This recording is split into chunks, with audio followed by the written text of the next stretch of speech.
This is my final presentation video showcasing the mechanics of my tank game's blueprints. One of the intrinsic game mechanics are the tank classes, which can be selected when loading into a level. There are 3 classes of tank: light, medium, and heavy. Each has a different balance of speed and health to make them unique. Light tanks are fast, but have the lowest health pool. Medium tanks have an average of health and speed. Meanwhile, the heavy tanks are the slowest, but also the most healthy. The tank's body moves in conjunction with the left thumbstick, and the turret rotates with the right. The tank's health is shown in the bottom left corner, and when it reaches 0, the tank dies and respawns. Tanks can currently be changed at any time in the pause menu by going to Select Tank and then selecting your new tank. Players start the game with the basic tank turret, a weapon which fires a small projectile which deals damage when hitting another tank. It has infinite ammo and a short cooldown, but has low damage to compensate. Whereas other weapons have an alternative fire mode, the basic tank does not. Other weapons are obtained from weapon pickups, which can be programmed with different weapon types and cooldowns. The weapons are stored on the hotbar and are cycled using the bumper buttons. The currently equipped is highlighted in green, each weapon storing its own ammo. This ammo can be refilled by picking up another of the corresponding weapon pickup. Information about the equipped weapon is found in the bottom right-hand corner of the screen, showing the ammo count and costs of primary and alternative weapon fire modes. The blue bars also represent the reload times of each of these respective modes. The missile launcher fires a chaotic missile projectile that creates a small explosion on overlapping with another actor. Its secondary fire mode fires 3 of these missiles at once in a cone in front of it. The laser beam fires a line trace, dealing damage to the first enemy it hits. The alternative fire mode fires the same, but instead spawns a large AoE explosion at the hit point. The home missile turret fires a single home projectile that tracks the first pawn within range, ignoring its owner. The alternative fire mode fires 8 of these missiles at once, but has a really long cooldown to make up for this.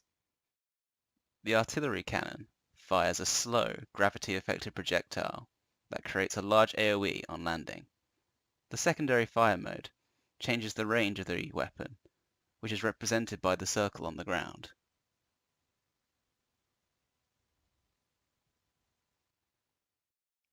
There are other pickups than weapons.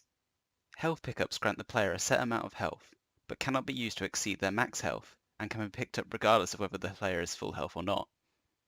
There are 3 denominations of health pickups: small, medium, and large, and each has a different appearance and value. The small health grants you 25 HP. The medium grants the player 50 HP.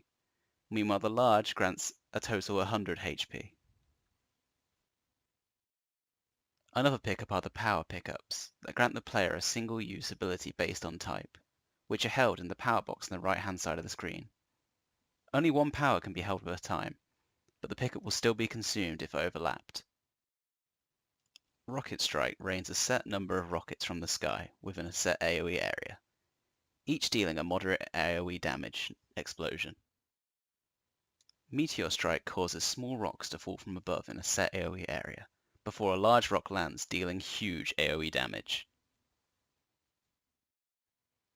Finally, the Shield grants the player invulnerability that prevents all damage for a very short period of time. There are 2 environmental volumes that can affect the player: the kill box and the dot box. On entering the dot box, it deals a set amount of damage to the player over a set interval. As you can see, my health is currently going down by 3 per second. The effects end upon leaving the box. When entering the kill box, the player is instantly destroyed and respawned regardless of health. AI tanks can damage and be damaged by the player, awarding score upon being defeated.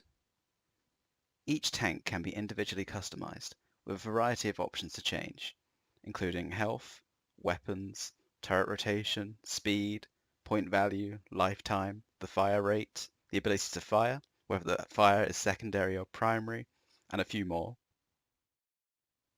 These tanks can also be actively spawned into the level using spawners that can be customized in the same way and pass information onto its spawn tank, as can be seen here with these 3 different tanks being spawned from the same spawner blueprint.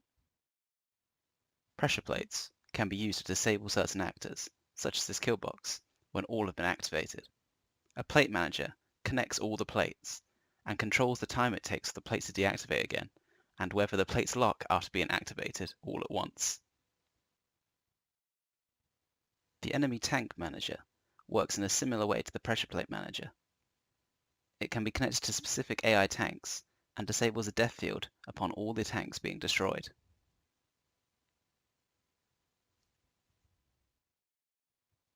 Collectible coins can be placed around the map.